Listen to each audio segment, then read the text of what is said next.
মামুনের দুই বউ একসাথে ঝগড়া করতেছে আর মামুন পাশে দাঁড়িয়ে মজা নিতেছে।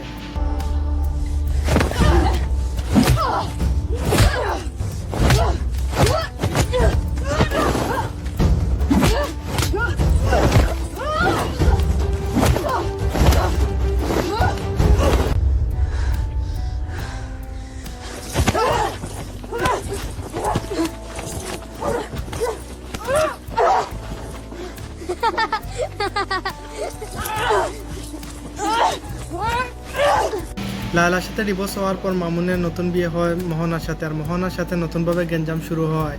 লায়লা এবং মোহনাকে এআই দিয়ে দুজন গেঞ্জাম বাজিয়ে দিয়েছে লিজেন্ডরা পারেই বটে।